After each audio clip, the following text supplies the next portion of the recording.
መጣን ጌታን ሊጎበኝ ይዛን ይሆንልን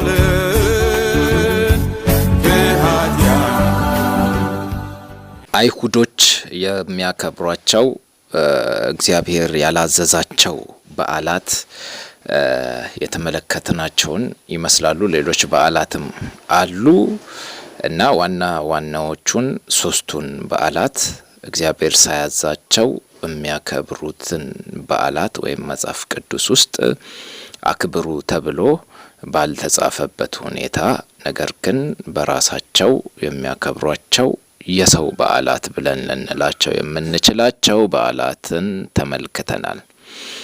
አሁን ክርስቲያኖች ደግሞ በዚህ ባሁን እኛ ባለንበት ዘመን ላይም ያከበሩ ያሉትን በዓላት ደግሞ እንመልከት። ክርስቲያኖች የሚያከብሯቸው በዓላት ክርስቲያኖች ሁሉ ጊዜ በየወቅቱ ሽርጉድ እያሉ በብዙ አይነት ድምቀት በመላው ዓለም ላይ የሚያከብሯቸውን በዓላት ሁለቱን እነሱም ገናን እና የትንሣኤ የሚባለው በዓላትን እንመለከታለን። እንደምናውቀው በሀገራችንም ይሁን በመላው ዓለም ላይ የገና በዓል አከባበሩ እጅግ በጣም የሚደምቅ ነው። ውበት አለው፣ ያምራል። ብቻ በደመቀ ሁኔታ በየእምነት ተቋማቱም ደግሞ በተለያየ መልክ ደስ በሚል መልክ እንግዲህ እንደምናውቀው በእኛ በፕሮቴስታንቱም ዘንድ ራሱ በጣም ያምራል ገና ሲከበር። ለምሳሌ የስነ ጽሁፍ ምሽቶች ይኖራሉ፣ የአምልኮ ምሽቶች ተብለው ያሉ ምሽቶች አሉና በዚያን ጊዜ ከዚህ ቀደም ብዙ ቸርች የመምጣት ፍላጎት የሌላቸው ሰዎችን በመታደም በሚገርም ሁኔታ ነው የሚያከብሩት። የሚገርም ዝግጅት አለው።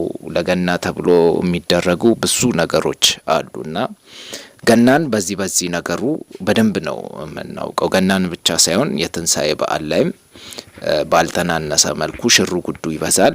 ውበቱ ድምቀቱ በሚገርም ሁኔታ ደግሞ ምን እንደሚያገናኘው ባይታወቅም መጠጥ ቤቶችም የገና በዓል አከባበር የሚደምቅ ነው፣ ይደምቃል።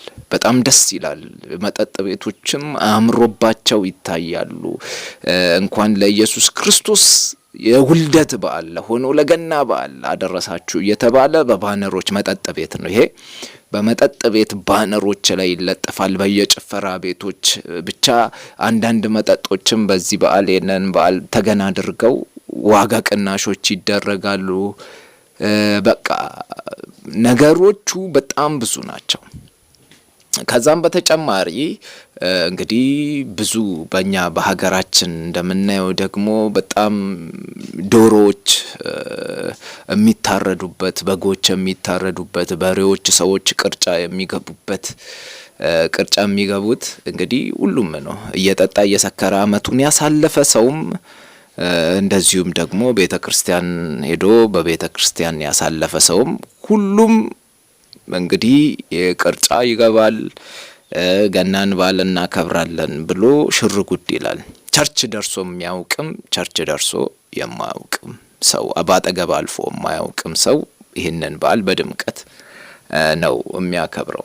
አንዳንድ እምነት ተቋማት ደግሞ በኢትዮጵያ በጣም ብዙ ሕዝብ ተከታይ ያላቸው እንደ ኢትዮጵያ ኦርቶዶክስ ቤተ ክርስቲያን ያሉ ቤተ ክርስቲያኖች ደግሞ አስቀድሞ የሚታወጅ ጾም አላቸው። የ43 ቀን ጾም እንግዲህ ገናን ለማክበር 43 ቀን ይጾማሉ። 43 ቀን ይጾማሉ። ብቻ ከጾሙ በኋላ መጨረሻው ግን የጾሙ ፍጻሜ በሚያሳዝን ሁኔታ ይሆናል። ምክንያቱም ጾሙን የሚጨርሱት በየጭፈራ ቤቱ ነው መጨረሻ ላይ። ምናልባትም ቤተ ክርስቲያን በዋናነት ለዛ ዕለት ከሚያስቀድሱት በቀር ያው እነሱም ፉት የሚሉት ነገር ሊኖራቸው ይችላል እና እንደዛ ነው ገና በዓል አከባበሩ። በጣም ይደምቃል። በጣም መጠጥ አለ፣ ዘፈኑ አለ። ዘፈኑ ራሱ ምን እንደሚያገናኘው ባናውቅም የገና ራሱ ዘፈን አለው፣ ለገና ዘፈን አለው የተቀመጠለት። ዘፈኑ ይከፈታል በየሚዲያው። ብዙ ነገሮች ይደረጋሉ ገናን በዓል በተመለከተ። መልኩ ምን አይነት ነው የዚህ በዓል? እንደምንመለከተው እንግዲህ ጭፈራ ቤቶችም ገናን በዓል የሚያከብሩ ከሆነ፣ መጠጥ ቤቶችም ገናን በዓል የሚያከብሩ ከሆነ፣ ሁሉም ቦታ ላይ ያለ በዓል ሁሉም የሚያከብሩት አይነት በዓል ከሆነ ምኑ ነው መንፈሳዊ የሚያደርገው ይህንን በዓል? ይሄ የኢየሱስን መወለድ ነው የሚናገረው ወይንስ የሰዎች የመጠጥ የጭፈራና የሆይ ሆይታ በዓል ነው? ምን አይነት በዓል ነው? ይዘቱ ምንድን ነው? ደግሞም ለውበት ተብሎ የተጨመሩ ነገሮች አሉ። ለምሳሌ እነ ገና አባት አሉ። ገናን በዓል ላይ ስጦታዎችን የሚሰጡ ስጦታ የመሰጣጠት ነገር አለ። ደስ ይላል። ሰዎች ለወዳጆቻቸው የቅርቤ ለሚሉት አካል ስጦታ ይሰጣሉ። በዛ ሰዓት ላይ ስጦታ ይለዋወጣሉ እና ደስ ይላል ስጦታ መለዋወጡ እና እንደዛ ነገር የደመቀ ነው። ይሄ ቦግ ብልጭ የሚለው ነገርም አለ።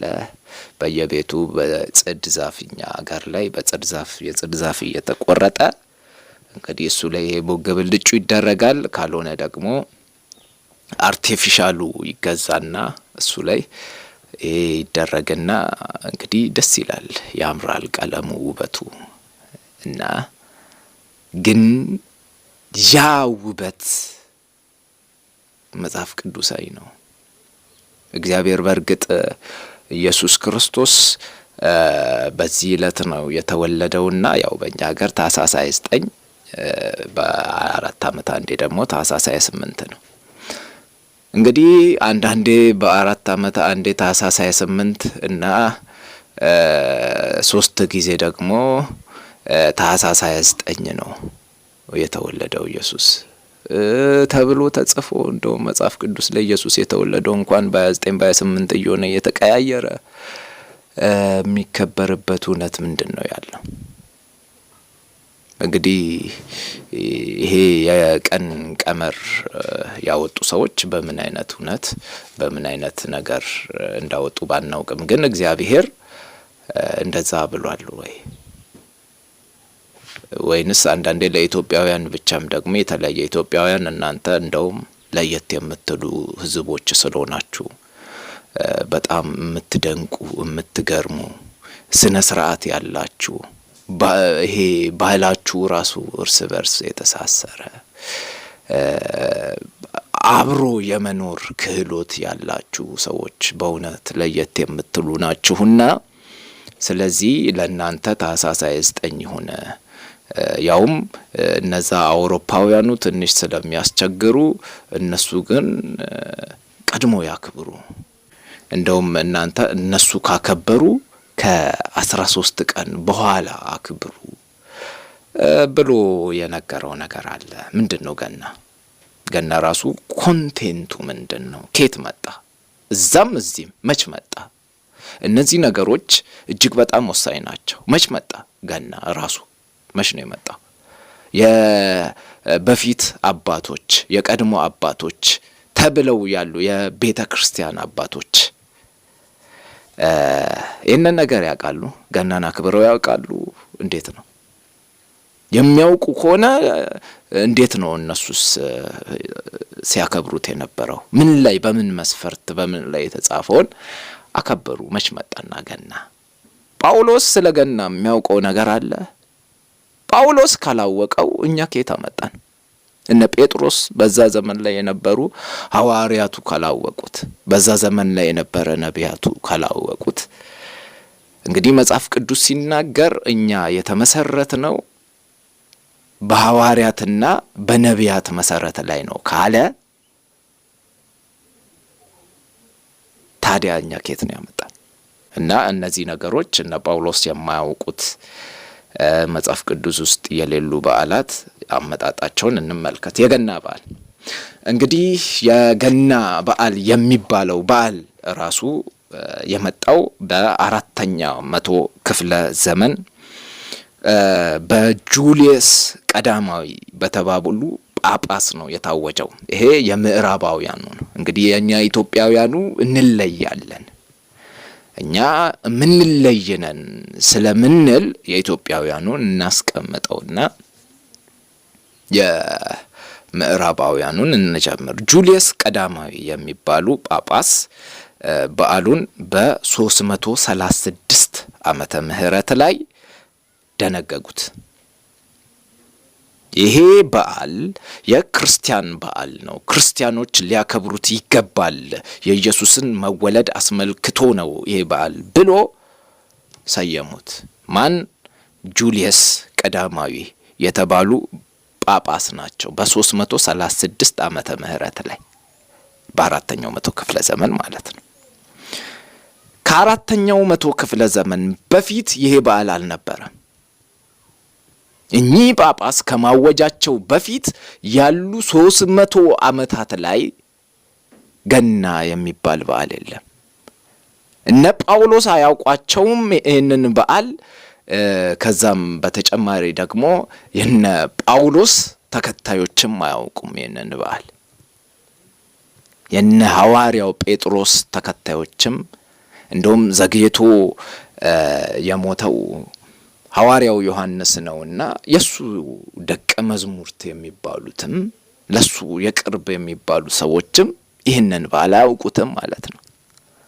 ለምንድን ነው ሲባል በዓሉ ራሱ የመጣው በ4ኛው መቶ ክፍለ ዘመን 300 ዓመታት ሙሉ ይሄ በዓል የለም።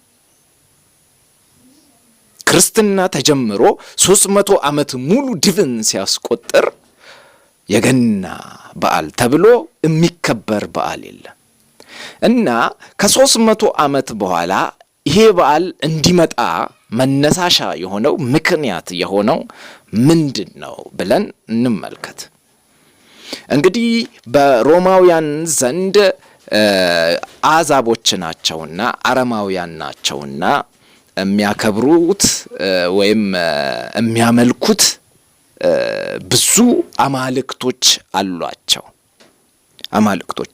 እንግዲህ አማልክቶች ያሏቸውን ጣዖትን የሚያመልኩ ሰዎች የተለያየ ስም ያላቸው የየራሳቸው አማልክቶች አሏቸው። እንደምናውቀው የፍቅር አምላክ ተብሎ አማልክት አለ። መጽሐፍ ቅዱስ ላይም የተጻፈ ነው።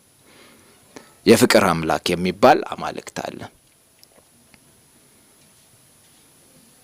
ከዛም በተጨማሪ የጦርነት አምላክ የሚባል በጦርነት ጊዜ የሚያግዝ የሚረዳ አማልክት አላቸው። ልጅ የሚሰጥ ነው ተብሎ የመውለድ አምላክ ተብሎ ደግሞ የሚያራባ ነው፣ ልጅ የሚሰጥ ነው፣ ያ አምላክ አለ። ይሄ አረማውያኑ የተለያየ አማልክቶች የነሱ አማልክቶች የተባለበት ምክንያትም ያ ነው። አማልክቶች ማለት ብዙ አምላኮች ነው። እየራሳቸው የሚሰሩት የተለያየ ስራ አላቸው ብለው እነዚህ እንግዲህ እግዚአብሔርን የማያውቁ ሰዎች የኛ ጣዖታት ናቸው ብለው የሚያስቀምጡት ነው። እንግዲህ ከነዚህ መካከል አንድ የእርሻ አምላክ ተብሎ ያለ አምላክ አለ ለሮማውያን። ይሄ የእርሻ አምላክ ምንድን ነው? እንግዲህ በሰዎች ወቅቶች በተቀያየሩ ጊዜ ወቅቶች በሚቀያየሩበት ወቅት እንግዲህ እርሻ የሚታጨድበት ጊዜ ይህንን እርሻ ደግሞ እዛ ደረጃ እንዲደርስ የሚጠብቅላቸው አምላክ አለ። ይሄ አምላክ ሳቱርናሊያ ይባላል።